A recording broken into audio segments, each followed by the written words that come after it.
you're the kind of guest I've been looking for a while. I've been thinking about this since I was out with Kenyon out in Michigan working on the back 40 and putting up tower blinds and doing all kinds of private land work. And I've been thinking, like, I need to get somebody on who's in that world to talk about it, because we talk so much about public land and the kind of hang and hunt strategies and the tree saddle crowd and pressure that goes along with that. But there's also the reality of the pressure hunting small properties that you own or lease. And there's a lot of parallels and there's a lot of differences. And you started out actually as a public land hunter back in the day, right? Yeah, for sure. When I was a kid, I'm from Minnesota here, and when we hunted, that's all I had was public land. My family growing up, we didn't have lots of money and big farms and stuff like that. And, my dad is a super passionate deer hunter. And so when I turned 12 and had my firearm safety, we set out and we hunted some public ground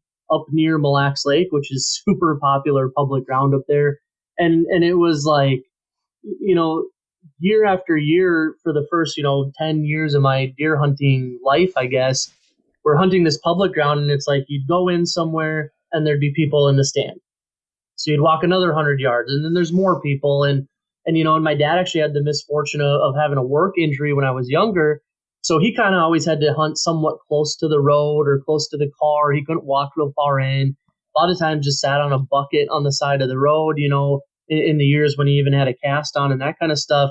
And I'd go in and all the way to the back. And back then we didn't have all these apps and all this stuff. It was just kind of walking the ground. We did a lot of grouse hunting when I was a kid, and we'd learn a lot about the property through grouse hunting.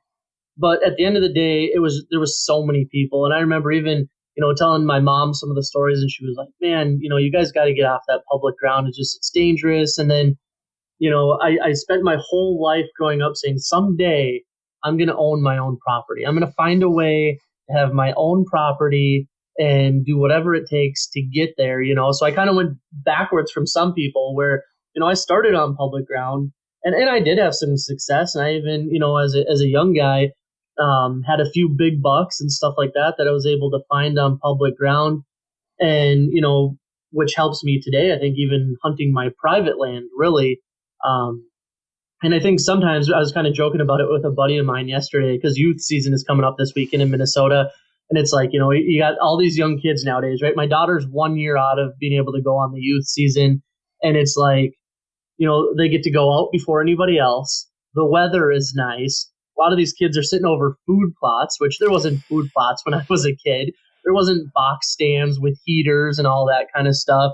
And I almost think that it made me a better hunter and better outdoorsman, because I had to start on the public ground and kind of learn how deer moved, especially when pressured that heavily, and learning the woods and stuff like that, not just having someone walk me out to a heated stand, having 20 deer come out into a field. I mean, a lot of times I'd sit there just praying I'd see a deer just so I could warm up a little bit, And I think that, I think a lot of kids nowadays kind of miss that opportunity or that struggle that we had to go through on that public ground, and of course, now with my daughter, I'm like, I'm not going to spare any expense to have her warm and dry and heat. But, I think there is something to that, starting out on that public ground.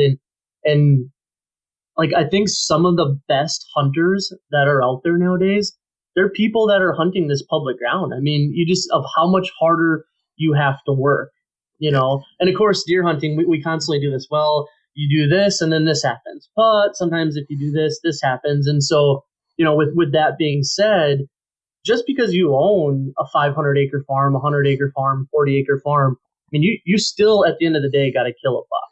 Yeah. You know what I mean? And they're not just standing behind every tree. And this, even Iowa, everyone thinks there's just a buck behind every tree, and there's not a lot of trees. Well, it's still hard to shoot a deer even on private ground. Yeah, what you say about the kids or hunting these food plots and the kind of style that's more prevalent on the private land situation. Now, I keep thinking about this, and it's just easy doesn't make you good, but easy can be really fun. And so It's like I'm the same as you. I'm really thankful for my my early deer hunting days, getting my ass just handed to me over and over and over again. And I thought about just what you said, where you said, you know, you were just praying you'd see a deer. And I went last weekend, I was down in southern Minnesota. And I have this dairy farm. I have permission to hunt, and it's a frickin' zoo with people right now. So I went into this spot, crossed a little trout stream, way over my boots, sat there, you know, cold water, but it's such a cool place to sit. And I'm looking down and I'm watching trout feed while I'm waiting for deer to come down and cross the stream. And it's beautiful, you know. I mean, it's really cool. And I saw 6 does and fawns randomly come through. And I had my heart set so much, I thought this is going to be a place a buck's going to come down stage before he goes out to the neighboring fields. Never saw any antlers. And as I was walking out, I was like, man, it wasn't that long ago where I would have killed to see 6 deer in one sit. And now I'm sitting here and I'm bitching and moaning because I didn't see a buck, you know? Yeah. And it's a weird thing. And I always think about like, what we have going on now, you know, when you're talking about hunting public land with your dad, you're talking about all rifle hunting in the beginning, right? Yeah. Yeah. Yep. And so that's just a circus on public land. Like in a state like Minnesota, there's a lot of states out there where public land, you know, if you're in Michigan, Pennsylvania, lots of states, you're dealing with an absolute circus in gun season. But now that's happening. I've never seen as many people out on public land bow hunting as I have this year. And, you know, on top of that, just bird hunting, you know, upland, waterfowl, people are out. And what I think we're going to do is we're going to like create this new contingent of public land hunters that goes, I'm sick of this crap. And they're going to look for leases and they're going to look to buy like you are. And we're going to like maybe swing full circle here on this. Yeah, you know, and I agree with that. And this is maybe a little bit of a tangent, but, you know, myself, I work in the outdoor industry. I've always been in the outdoor industry, and we're seeing something interesting this year, and it's very positive, right? So coronavirus comes along, and suddenly people are going, well, man, I'm going to go hunting. I'm going to go fishing. My kids can't play football. They can't play soccer. And, you know, our hunting license sales are through the roof. Our fishing license sales through the roof. And so we're getting all of these people either back into hunting, a lot of people that kind of stepped away from it or got into it. It's a little bit, right, frustrating because we're going to some of these public ground spots, you know, with pheasant opener, for example, this past week. And it was like some of the spots where I've never seen someone park. There was trucks parked there. And it is really busy. But from a sales aspect of what we're putting into the industry, and the number of maybe youth and adults and that kind of stuff getting into hunting or back into hunting, I think that is a positive thing because we need those numbers. And, you know, it is good for the hunting industry. But yeah, I think a lot of people are going to get into it. They're going to go hunt public land like I did and be like, you know what? I just want a place where I'm not worried of my stands getting stolen. I want to put up some cameras. And, you know, then there's a lot of people like myself that I think I enjoy the land management aspect as much as I do of the hunting. And so there's kind of, you know, that avenue as well as the hunting. And a lot of people are drawn to that. So I think that hunting property is going to definitely be something that people are moving more and more towards. And we've been seeing it, you know, for the last, 20 years anyways. But that's going to be the case even more so, I think, just because of people getting back to, let's say, back to their roots of hunting and the tradition of going with the family. You know, I mean, my grandparents owned a dairy farm in Wisconsin. Almost all my relatives owned farms in central Minnesota. And it was like before you'd go up to grandma's or you'd go to your uncle's, and we're losing that, you know? Yeah. Those family farms are fading. And so people are doing the public land thing or, you know, having to buy up their own property. So I think it's a shift that we're in right now. Yeah, it feels like we've gone from the traditional deer camp where everybody went up north and hunted for the weekend or the week. And now it seems like individual hunters are way better at getting their families involved. So the wives are hunting, the kids are hunting. Yeah. And so we're seeing that kind of shift. And I know as somebody, and you know, you have young daughters too. And I own 2 properties over in Wisconsin, 2 little properties, and I don't really care about them that much for big bucks because they don't have them. It's such a random. There's nothing I could do with them to make it that good. But what gives me like great joy is knowing I have little places to take my daughters that nobody should be in. And so Exactly. it's a kind of a different thing, and I, I wanted to bring up something with you. So you mentioned you're in the outdoor industry, and people are probably wondering what you do. You work for Garmin, and you're really well known as a walleye guy. And Yep. I wanted to ask you quickly. You've heard about bass, right? Yep. Yeah, you know how fun they are. Yeah, it's kind of a secret that like walleye guys are kind of like, oh, bass, you can catch those off the dock with a hot dog, right? Like, and if you're from Minnesota, you're a walleye guy. Like, if you admitted to your friends growing up in Minnesota that you fished for bass, it was like, okay, something's wrong with that kid, right?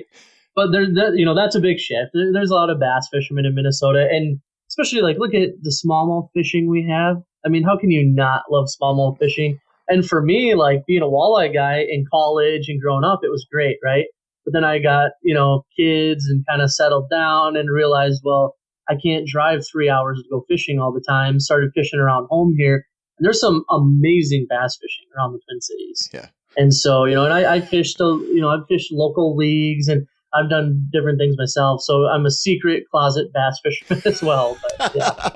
Well, if it makes you feel better, I grew up bass fishing almost exclusively, and I've become a little more of a walleye fisherman lately. And I talk about this a lot on this podcast when, especially figuring out public land, but it happens on private land too, where I feel like bass fishing is a little.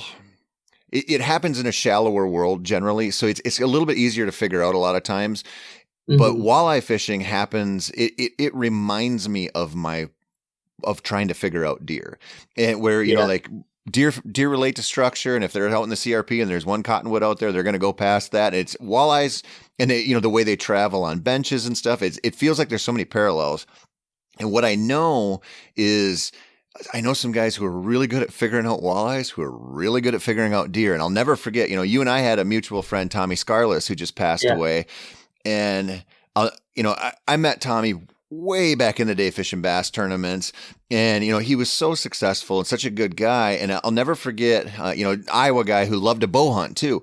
And one of my buddies, my tournament partner, said to me one time, we were talking about Scarless, and he said, he's just one of those guys that has critter sense.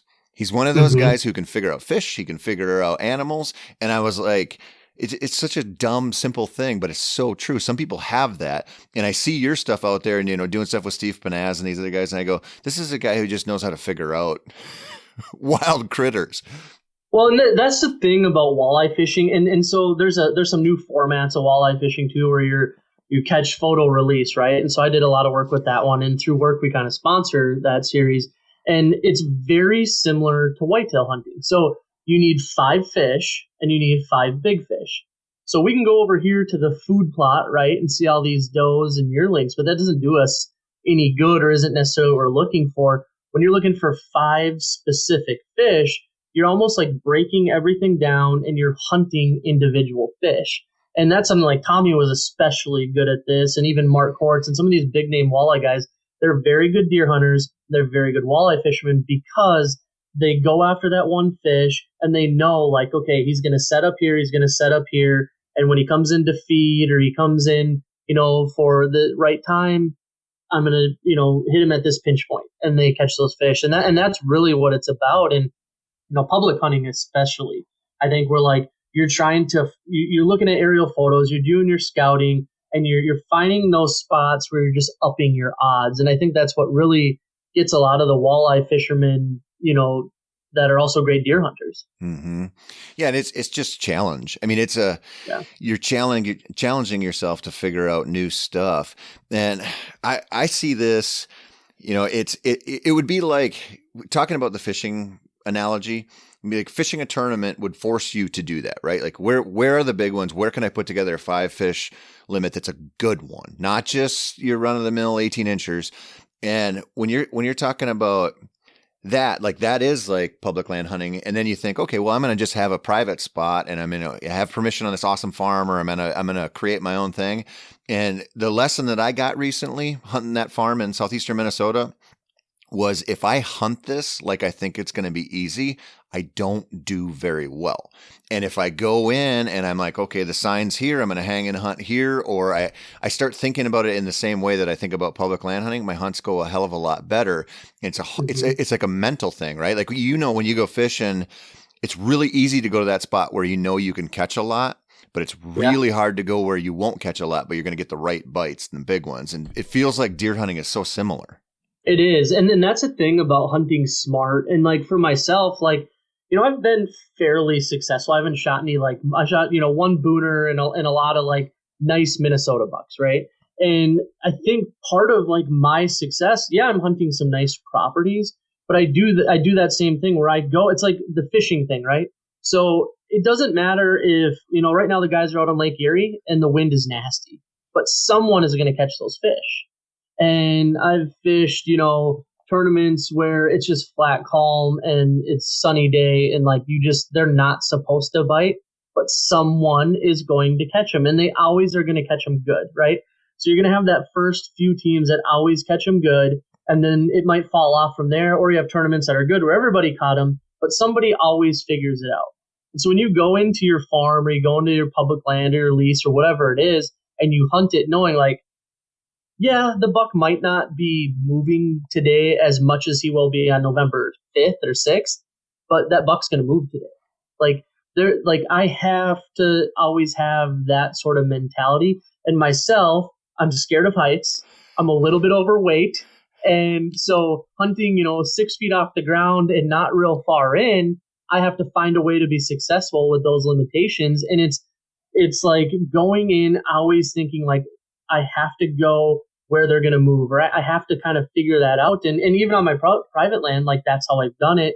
And like one of my biggest bucks that I shot on my lease in Southeast Minnesota, it was exactly that. Like it was early season. The deer aren't supposed to be moving early, but I knew where that deer was bedding. And I knew that like, if you look at any animal on a given day, that they might not move a lot, right? That buck might be waiting till evening to come out into the fields or come out to where you're getting trail camera pictures of him. But that buck is going to move around in his bed. We all know that. Like all good deer hunters know that.